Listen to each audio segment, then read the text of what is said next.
வணக்கம். மாலை முரசு செய்திகளை விரிவாக பார்ப்பதற்கு முன் தலைப்புச் செய்திகளை பார்க்கலாம்.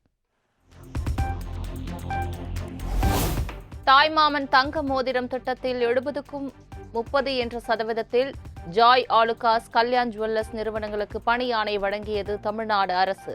ஜூனிலிருந்து 4 மாதங்களுக்கு தேவையான 1,28,499 மோதிரங்களை பயனாளிகளுக்கு வழங்க 2 நிறுவனங்களுக்கு பணி ஆணை.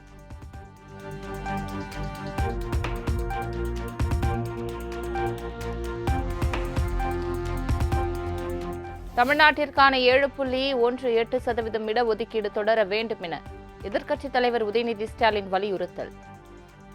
எங்களை பொறுத்த வரைக்கும் ஏற்கனவே இந்த அசம்பிளியில் பாஸ் பண்ண தீர்மானத்தின்படி 543 அப்படிங்கிற அந்த நம்பர் கண்டினியூ செய்யப்பட வேண்டும். அப்படி அதில் ஏதாவது மாற்றம் ஏற்பட்டால் ஏற்கனவே தமிழ்நாட்டுக்கு இருக்கக்கூடிய 7.18% ரெப்ரசன்டேஷன் அது குறையக்கூடாது, அது ஏறலாமே தவிர அது குறையக்கூடாது என்பதுதான் திராவிட முன்னேற்ற கழகத்துடைய நிலைப்பாடு. 543 எம்பிக்களுக்கு மேல் அதிகரிக்கக்கூடாது என்பதில் உறுதியாக உள்ளதாக அமைச்சர் ஆதவ் அர்ஜுனா பதில். நம்மளுடைய குறிக்கோள் ஃபேர்ல 7.18 இருக்கணும், அப்படியே தான் இருக்கணும். ஆனால் 50% அதிகமாக கொடுக்கிறோம் அப்படிங்கிற ஒரு விஷயத்தை ஒன்றிய அரசு கொண்டு வந்தால் அதையும் நாம் எதிர்க்கிறோம்.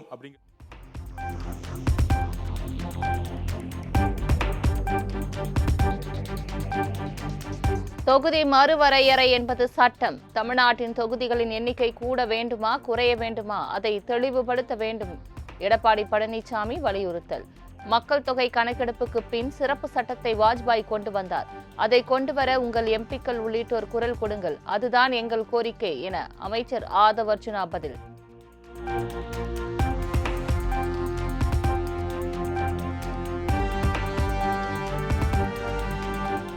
திமுக எம்எல்ஏக்கள் 59 பேருக்கு கார் வேண்டாம் என சட்டப்பேரவையில் எதிர்க்கட்சித் தலைவர் உதயநிதி ஸ்டாலின் அறிவிப்பு. பொருளாதாரத்தில் பின்தங்கியவர்களுக்கே கார் வழங்க வேண்டும் எனவும் வலியுறுத்தல். ஏற்கனவே தமிழ்நாடு அரசு கடும் நிதி நெருக்கடியில் இருப்பதாக மாண்புமிகு முதலமைச்சர் அவர்களே கூறி வருவதால் எங்களுடைய கழக தலைவர் மாண்புமிகு முன்னாள் முதலமைச்சர் திரு முத்துவேல் கருணாநிதி ஸ்டாலின் அவர்களின் அறிவுறுத்தலின் பேரில் திராவிட முன்னேற்ற கழகத்தைச் சேர்ந்த 59 சட்டமன்ற உறுப்பினர்கள் இவ்வாகனங்களை பெறுவதில்லை என்று முடிவெடுத்துள்ளோம்.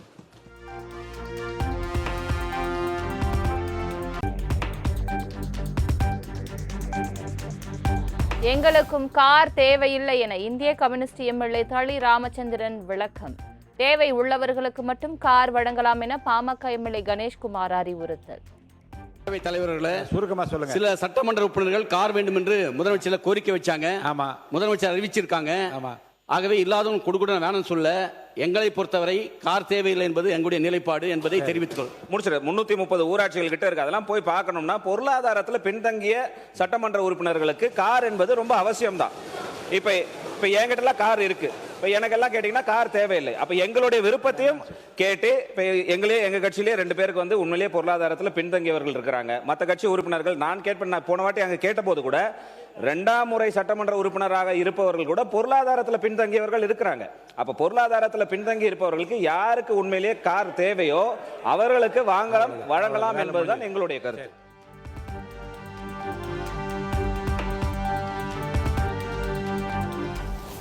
ஏற்கனவே கார் வைத்திருப்பவர்கள் விண்ணப்பிக்க மாட்டார்கள் என அமைச்சர் ஆதவ் அர்ஜுனா விளக்கம். முதல்வர் அறிவிக்கும் போது அனைவருக்கும் என கூறுவது மரபு எனவும் பேச்சு. முதலமைச்சர் அனௌன்ஸ் பண்ணும் பொழுது பொதுவா அவையை பொறுத்த வரைக்கும் எல்லோரும் சமம்னு நினைக்கக்கூடிய ஒரு முதலமைச்சர், அதுதான் வந்து ஒரு புரோட்டோகால். அப்ப எங்க பொதுச்செயலாளர்கிட்ட கார் இருக்கு, என்கிட்ட கார் இருக்கு, இங்க இருக்கக்கூடிய எல்லாருக்கும் கார் இருக்கு. நாங்க போய் சட்டமன்ற உறுப்பினர் கார் வேணும்னு கேட்க போறது இல்லை. இது ஒரு அடிப்படையா இருக்கவங்களுக்கு புரிதல் இருக்கும். அரசியலா நினைச்சாதான் இது அரசியல்.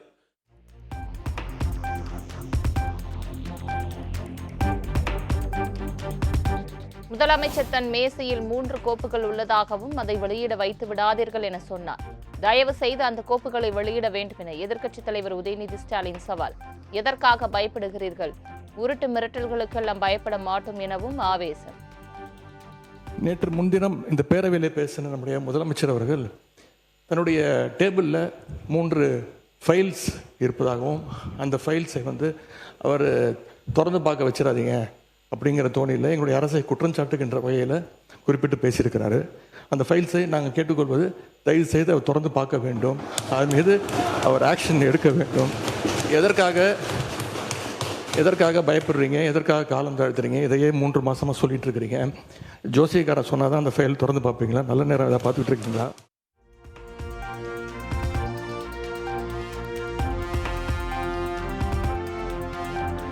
மிசாவையை பார்த்த திமுகவுக்கு தனிப்பெரும் கட்சியாக வெற்றி பெற்று தாவேக என்றால் என்ன என காண்பித்திருக்கிறோம். தக்க நேரத்தில் ஆதாரத்தை வெளியிட்டு சட்ட ரீதியான நடவடிக்கை எடுப்போம் என அமைச்சர் ஆதவ் அர்ஜுனா பதில். மிசாவையே பார்த்த திமுக இயக்கத்தை தனிப்பெரும் கட்சியாக எங்களோட தலைவர் வெற்றி பெற்று இந்த தேர்தலில் தாவேக்கான என்னன்னு காமிச்சிருக்கோம். அதனால எங்களுக்கு எந்த பயமும் கிடையாது. கண்டிப்பாக ஆதாரத்துடன் சட்டப்படியான நடவடிக்கை எடுக்கப்படுங்கிறதா முதலமைச்சர் சொல்ல வந்தது. எங்க கிட்ட ஆதாரம் இருக்கு, அதை தகுந்த நேரத்தில் சட்டப்படியான நடவடிக்கை எடுக்கப்படும் சொன்னாருங்கிறத பதிவு பண்றேன். ஏன்னா அவர் எதிர்க்கட்சி தலைவர் இன்னைக்கு வரல, அவர் அதனாலதான் பதிவு பண்ண.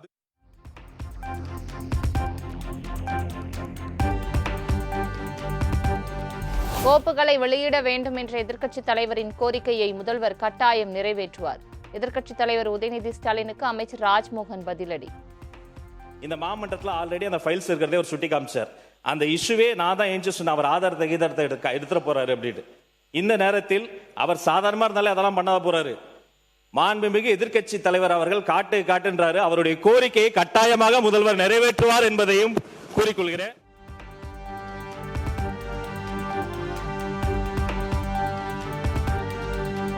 தகுதியான பணியாளர்களை வெளிப்படைத்தன்மையுடன் தேர்வு செய்ய திருக்கோவில் தேர்வு வாரியம் அமைக்கப்படும்.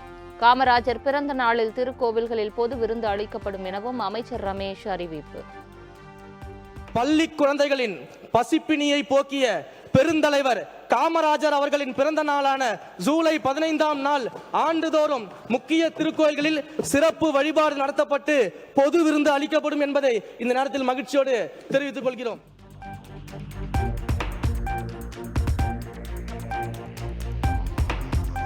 இரண்டாயிரத்தி 26-27 ஆண்டில் 50,000 புதிய விவசாய மின் இணைப்புகள் வழங்கப்படும் என அமைச்சர் நிர்மல்குமார் அறிவிப்பு. மின்சாரத்துறையில் தற்போதுள்ள காலி பணியிடங்கள் நிரப்பப்படும் எனவும் உறுதி.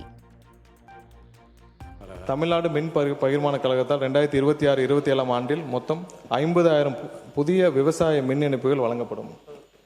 தமிழ்நாடு மின் பகிர்மான கழகத்தின் 2558 காலி பணியிடங்களை தமிழ்நாடு அரசு பணியாளர் தேர்வாணையம் வாயிலாகவும் 5,000 திறன் சார்ந்த மற்றும் 5,000 திறன் சாராத என மொத்தம் 10,000 பணியாளர்களை 5 வருட ஒப்பந்த முறையில் பணியமர்த்திட நடவடிக்கை மேற்கொள்ளப்படும்.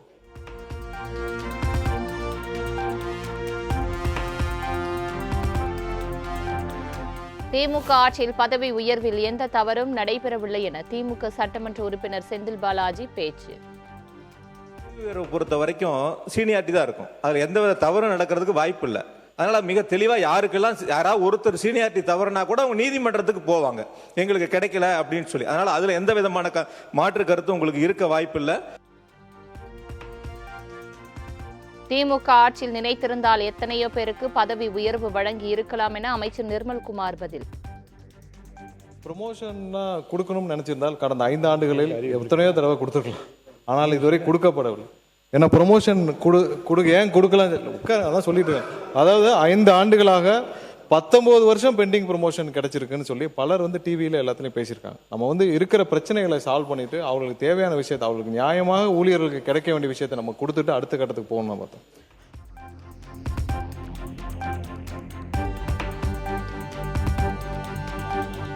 சென்னை தலைமைச் செயலகத்தில் முதலமைச்சர் விஜயை சந்தித்த ரிசர்வ் வங்கி ஆளுநர் சஞ்சய் மல்ஹோத்ரா, தலைமை செயலாளர் சாய்குமார், ரிசர்வ் வங்கியின் தமிழ்நாடு மண்டல இயக்குநர் உமாசங்கர் உள்ளிட்ட அதிகாரிகள் பங்கேற்பு.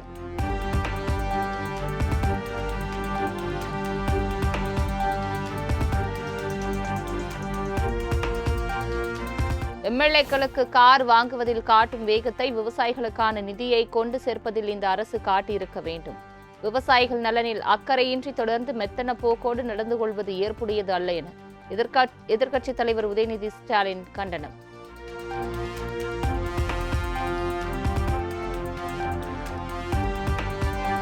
சென்னை அண்ணா அறிவாலயத்தில் இன்று காலை 10 மணிக்கு கூடுகிறது திமுக செயற்குழு.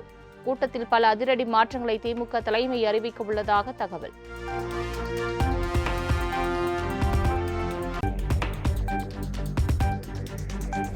சட்டமன்றத்தில் ஆக்கப்பூர்வமான விவாதங்கள் நடைபெற வேண்டும் என விசிக தலைவர் திருமாவளவன் வலியுறுத்தல்.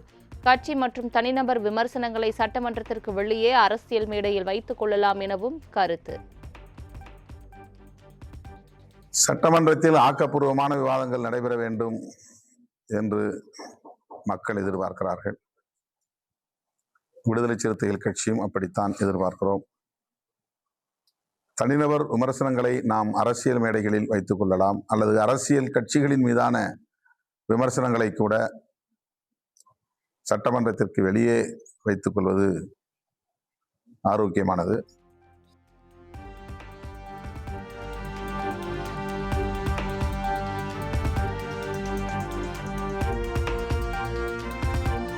உலகத்தில் எங்கும் ஜனநாயகம் இல்லை. அன்று பட்டாபிஷேகம், இன்று பிரமாணம், அன்று சிம்மாசனம், இன்று நாற்காலி.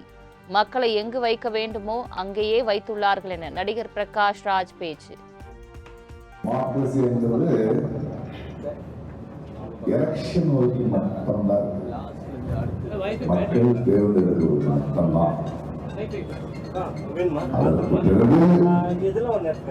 அன்னைக்கு பட்டாபிஷேகம், அன்னைக்கு சிம்ஹாசனம், இன்னைக்கு நாங்க விடமாட்டாங்களே.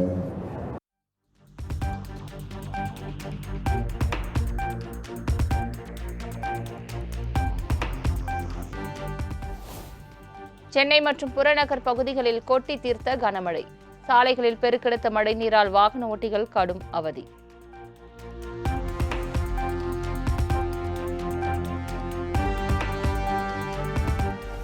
தமிழகத்தில் பல்வேறு பகுதிகளில் வெளுத்து வாங்கிய கனமழை. திடீரென பெய்த மழையால் வெப்பம் தணிந்து குளிர்ச்சியான சூழல்.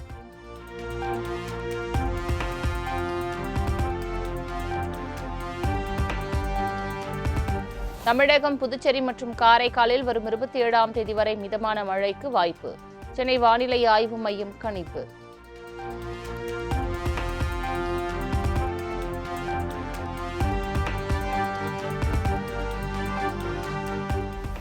சென்னை தினத்தை முன்னிட்டு பழுப்பு மஞ்சள் நிறத்தில் ஒளிரூட்டப்பட்ட ரிப்பன் மாளிகை. வியப்புடன் கண்டு ரசித்து செல்லும் பொதுமக்கள்.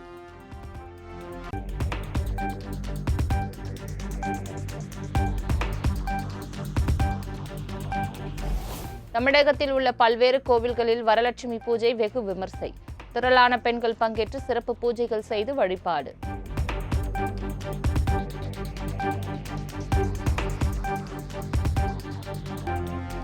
டெல்லியில் ஒரே நாளில் 114 பேருக்கு பன்றிக் காய்ச்சல் பாதிக்கப்பட்டுள்ளதால் மக்களிடையே பெரும் அச்சம். ஒரே நாளில் 8 மடங்காக பாதிப்பு அதிகரித்ததை அடுத்து அவசர ஆலோசனையில் ஈடுபட்டார் மத்திய அமைச்சர் ஜே.பி. நட்டா.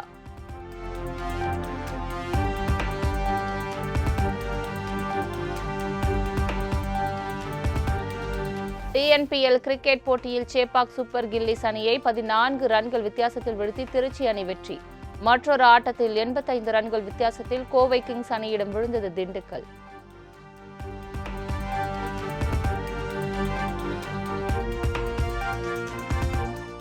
சென்னையில் பழம்பெரும் நடிகை சவுகார் ஜானகி 94 வயதில் காலமானார். உடல்நலக் குறைவு காரணமாக தனியார் மருத்துவமனையில் சிகிச்சை பெற்று வந்த நிலையில் காலமானார்.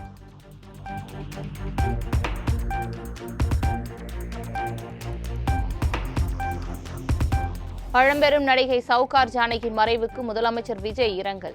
திரைத்துறையில் 70 ஆண்டுகளுக்கும் மேலாக பயணித்து எண்ணற்ற கதாபாத்திரங்களுக்கு உயிர் ஊட்டியுள்ளார் எனவும் புகழாரம்.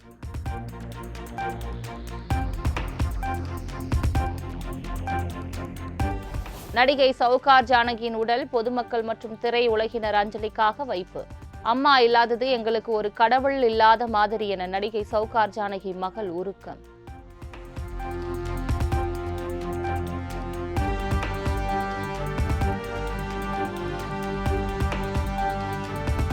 திரையுலகில் பேரன்பு கொண்ட ஒரு தாய்மையின் வடிவத்தை, ஒரு சகாப்தத்தை, ஒரு உயிரோட்டமுள்ள நடமாடும் வரலாற்றை இழந்திருக்கிறோம்.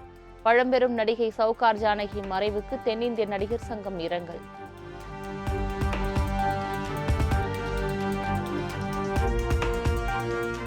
நெல்சன் இயக்கத்தில் ரஜினிகாந்த் நடிக்கும் ஜெயிலர் 2 படத்தின் அலா புள்ளைலோ பாடல் வெளியானது.